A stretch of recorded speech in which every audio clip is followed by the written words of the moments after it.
नमस्कार दोस्तों, देखिए आप सब लोग देख पा रहे होंगे बिल्कुल लाइव आप लोगों को छठ पूजा की वेदी में आप लोगों को दर्शन करा रहा हूँ। यही वो वेदी, यही वो सती, यही वो ब्रह्म स्थान, परमात्मा का स्थान है जहाँ पर बैठकर हमारे यूपी, बिहार, झारखंड सभी जगह के जो भाई बहन हैं, माताएं हैं, पिता हैं, वो यहाँ पर पूजा करते हैं, उन सूर्य भगवान की आराधना करते हैं, छठी मैया को मनाते हैं। बहुत से लोगों का मानना है कि यहाँ पर जो छठी मैया बोली जाती है वो माँ नवदुर्गा के छठे अवतार माँ कात्यायनी देवी का ही एक स्वरूप है और नारी शक्ति हो गई। दूसरे सूर्य भगवान जो कि कर्ण के पिता थे, कर्ण ने भी छठ पूजा करी थी, द्रौपदी ने भी करी थी, माँ जानकी ने भी करी थी। उसी परंपरा को आगे बढ़ाते हुए एक ऐसा पर्व है ये जिसका जिक्र शास्त्रों में भी मिलता है, पुराणों में भी मिलता है। दुनिया का एकमात्र ऐसा ये त्यौहार है जिसमें उस परमात्मा की प्रकृति के सभी स्वरूपों की पूजा की जाती है। जल में खड़े होकर सूर्य भगवान को अर्घ्य दिया जाता है। जल की, पृथ्वी की, अग्नि की, दीप जलाकर अग्नि की, वायु की, आकाश की, हर तत्व की पूजा यहाँ पर हो जाती है। एक ऐसा महापर्व जहाँ पर न कोई हिंदू है, न कोई मुसलमान है, न कोई सिख है, न ईसाई है, जहाँ न कोई जात पात में बटा है, ना ही कोई भेदभाव धर्म में बटा है। बस एक ही धर्म है कि हम सब छठी मैया की पूजा करने के लिए आए हैं बड़े ही प्रेम से। और ये देखिए जितने भी यहाँ पर प्रसाद रखा हुआ है, कहीं पर आपको प्लास्टिक का कोई सामान नहीं मिलेगा। जितनी भी चीज़ें मिलेंगी, एक बार गिनने के अनुसार लोगों ने बताया था कि एक बार 72 से 73 आइटम यहाँ पर सामान हो गए थे, यानी 56 भोग भी पार कर गए थे ये लोग। जितनी चीज़ें नेचुरल होती है, देखिए चकोतरा है, गलगल है, मौसमी है, कच्ची हल्दी है, सिंगाड़ा है, आंवला है, अमरक है, कच्चा नारियल है, शकरकंदी है, जितनी भी चीज़ें हैं वो सब की सब प्रकृति की हैं। और यही इस पर्व की खूबसूरती है। यहाँ घाट साफ कर दिए जाते हैं, मिट्टी की सफाई हो जाती है, नहरों की सफाई हो जाती है।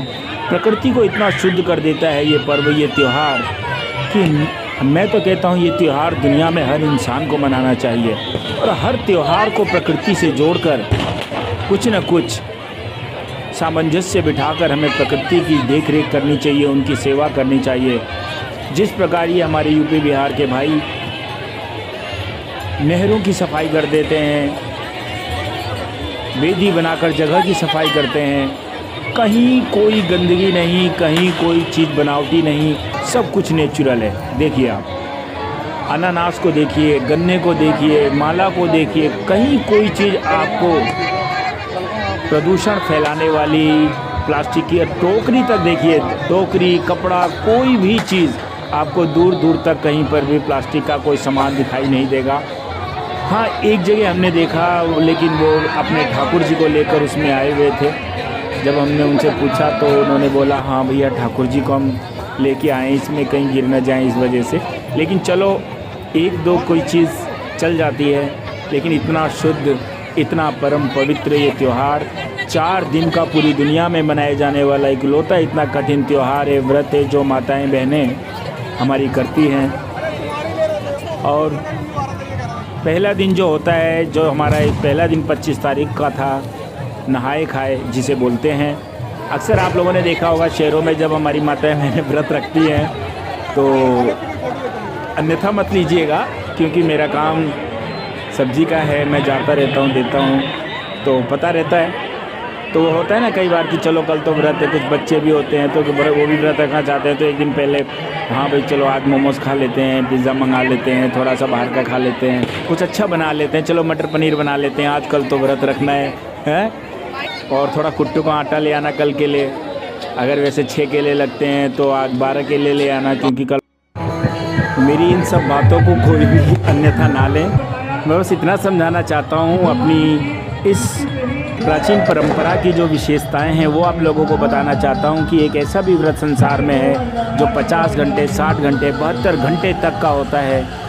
और उस व्रत से 3 दिन का व्रत रखने से पहले भी 1 दिन पहले अगर जो कोई साफ़ सफाई करने के बाद नहाए खाए के दिन अगर कुछ भोजन करते हैं तो बहुत ही पवित्र और शुद्ध बना हुआ वो लौकी की सब्ज़ी होती है जो आपको खानी है। किसी तरह का कोई बाहरी आइटम नहीं, कोई पिज़्ज़ा विज़्ज़ा नहीं, कोई बाहर की कोई चीज़ फास्ट फूड नहीं। एक ही चीज़ खानी है, लौकी और चने की दाल में बनी हुई वो सब्ज़ी होती है। कहीं केवल लौकी की बनती है, कोई खीर बोलता है, कोई बखीर बोलता है, अलग अलग जगह पर अलग अलग नामों से पुकारा जाता है। उसके बाद आता है दूसरा दिन जिसे हम खरना या लोहंडा बोलते हैं, जिस दिन हम चढ़ाने के लिए सारी चीज़ें एकत्रित करते हैं, दौरी बनाते हैं, खस्ता बनाते हैं, ठकुआ पकवान जो भी चीज़ें बनानी होती हैं हमारे को नैवेद्य वो हम घरों में बनाते हैं। और व्रत हमारा सुबह से ही शुरू हो जाता है। तो 24 घंटे का ये व्रत हो गया निर्जला व्रत। हमारी जो माताएं बहनें हैं निर्जला व्रत है। और तीसरा दिन होता है जब हम संध्या को सूर्य भगवान को अर्घ्य देते हैं। दोस्तों 24 घंटे पहले व्रत और 24 घंटे का ये व्रत रखने पर भी किसी भी चेहरे पे जरा सी शिकन नहीं, कोई मायूसी नहीं। और साथ में जब वो सूर्य भगवान की आराधना में वो गीत गाती हैं, लोकगीत गाती हैं। मैंने सुना भी था एक वीडियो में एक प्रवक्ता बहुत अच्छी बात कर रहे थे कि ऐसे जब 24 घंटे 48 घंटे से कोई व्रती महिला है और वो भजन गा रही है तो वो भजन के जो शब्द होते हैं ना वो किसी वैदिक मंत्र से कम नहीं होते। जब माँ अपने बच्चों को बुला रही होती है, सूर्य भगवान की आराधना करती है, उनकी स्वस्थ मंगल जीवन की कामना करती है, तो उससे बड़ी कोई दुआ नहीं है। ये वो देश है जहाँ पर उगते सूरज को ही नहीं ढलते सूरज को भी नमस्कार किया जाता है। और फिर आता है चौथा दिन जब हम सुबह सूर्य भगवान को अर्घ्य देते हैं। उससे पहले 4 बजे 3 बजे भोर में सारे लोग इकट्ठे हो जाते हैं। कोई गंगा जी में, कोई जमुना जी में, कोई कहीं खड़ा है। उस ठंडे पानी में 2-2 3-3 घंटे खड़े रहना और सूर्य भगवान का इंतज़ार करना, वाह अद्भुत नज़ारा है। जितनी तारीफ़ की जाए उतना कम। ऐसे लगता है जैसे मान लीजिए सामने से कोई परम पिता परमात्मा प्रकट होने वाला है और सब लोग अपने हाथों में, ये देखिए आज यहाँ पर बादल भी लग गए हैं और सूर्य भगवान निकल चुके हैं, लेकिन यहाँ पर बादल आज ज़्यादा लगा है जैसी प्रभु की इच्छा। और सभी लोग इन बादलों की तरफ देख रहे हैं और सभी लोग खड़े हैं। देखिए बिल्कुल वही एक एहसास कि जो सूर्य भगवान निकलेंगे, पूरे संसार को प्रकाशमान करने वाले परमपिता परमात्मा प्रकट होने वाले हैं और सारा संसार उनके दर्शनों के लिए लाइन से खड़ा है। कोई हाथ में थाली लेकर खड़ा है, कोई जोत जलाए खड़ा है, कोई दीपक लेकर खड़ा है, क्योंकि जैसे सूर्य भगवान निकलेंगे अब इनकी आरती की जाएगी और उस मंगल आरती के बाद ही समापन होगा। और फिर एक दूसरे को प्रसाद बांटते हैं